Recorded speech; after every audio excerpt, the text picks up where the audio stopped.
All right, it's story time.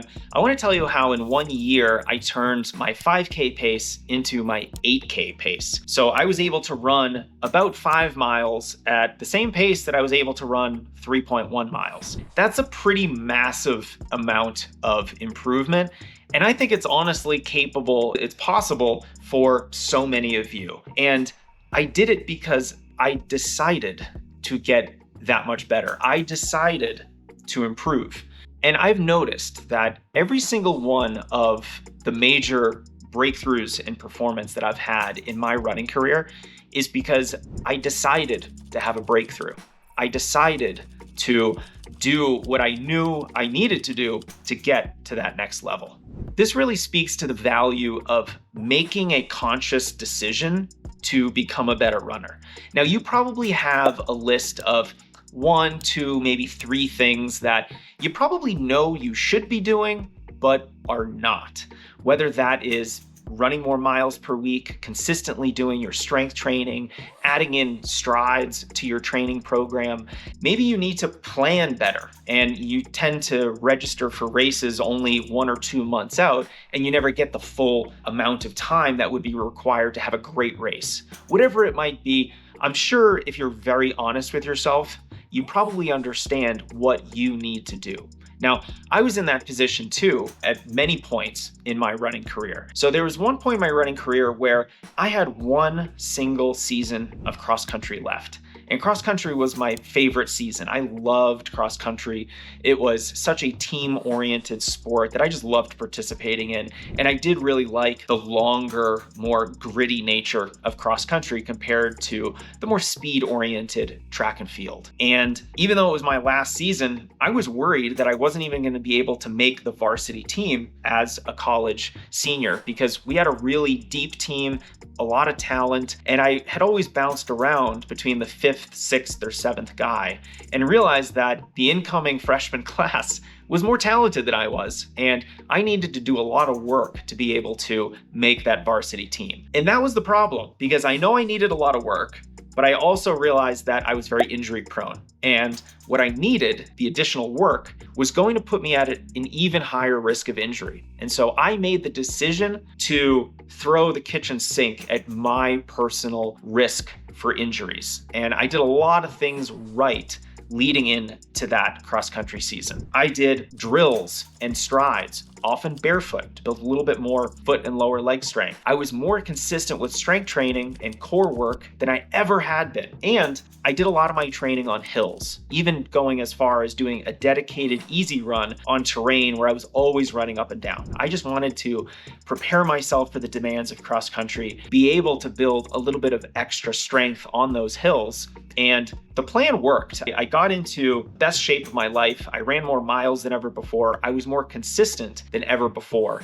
And because of that dedicated approach to staying healthy, I not only made the varsity team, I did have to do a runoff for the final race of the year, but I managed to beat the runner I needed to beat. I made the varsity team, and I ran a personal best over 8K cross country in 26:19. Now, that represented a whole body of work over 4 years as a cross country and track and field athlete, but it really started with the simple decision to get faster. I needed to make the conscious decision to focus on my weaknesses so that I could overcome them and get to that next level of performance. I could not make these videos without your support. So first, let me say thank you. And this video is brought to you by our very own Performance Training Journal. I have always been in love with hard copy training journals for a few really good reasons. Number one, when I was a new runner and I started keeping an actual training journal like this, I learned so much more about the sport and myself just by that practice. It really forces you to reflect on your training, to think more deeply about what works for you, what doesn't work for you. And if you are constantly reflecting on your training, praising yourself for what's going right, planning for the future, and then looking back on what has previously worked for you, you are gonna really know yourself as a runner, and you're gonna start to make wiser decisions about your training. I also created this training journal because I want you to focus on the training metrics that actually matter. The training metrics that help you improve, get better, and progress with your running. We don't have to focus on everything. We just need to focus on what matters. I also took a lot of inspiration from professional runners that I've talked to on the Strength Running podcast. They're adamant by completing a training journal and reflecting on what works for you and actually giving yourself some praise within your journal. You're essentially completing a gratitude journal. You are building up your confidence in your own abilities over time. And when you look back on that journal before a big goal race, you are going to be reading in your own words why you're capable, why you can do this.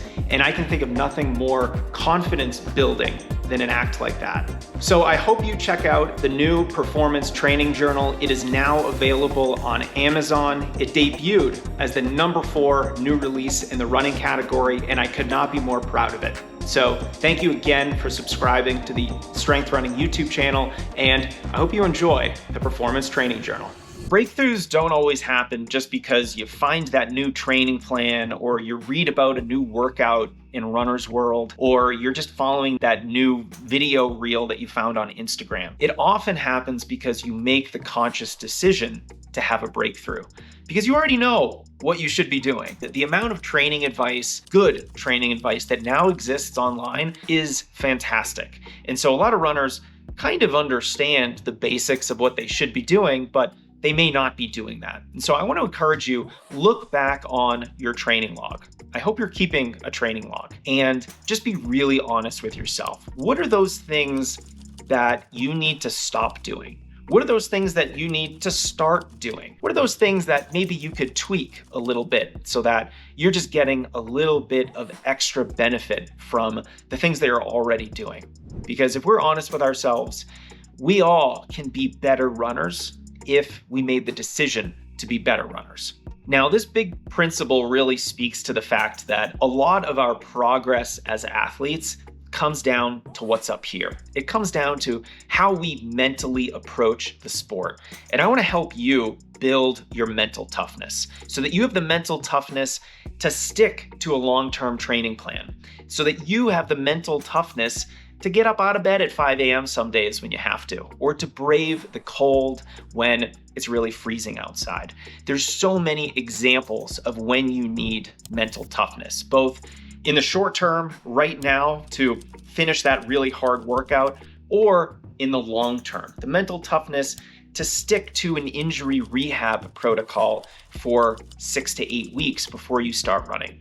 So no matter where you might need help with mental toughness, I want to announce next month in late January, I am going to be releasing a mental toughness workshop for runners. This is ideal for the runner who might have a winter or a spring goal race, and we're going to get together live on a virtual workshop, and I'm going to present to you how to build mental toughness. And this is going to be very personalized to your unique situation. And I'm going to work with each person in the program to tailor these lessons to their specific situation. Now, I'm going to be releasing even more details about our new mental toughness workshop to folks on the Strength Running email list. So if you're interested in learning some more details about what we're planning here, get on our list at strengthrunning.com/brain, because that is one of the more important muscles for runners. And I want to make sure that we're building all of the mental skills necessary to reach our potential as runners. So go ahead and sign up at strengthrunning.com/brain. And I'm going to send you a little bit more information about our approach to mental toughness, to developing some of these psychological skills so that you can say goodbye to pre-race anxiety, so that you know how to focus, calibrate your intensity, develop the right type of confidence so that you can become the fastest runner possible. I hope to see you on the inside.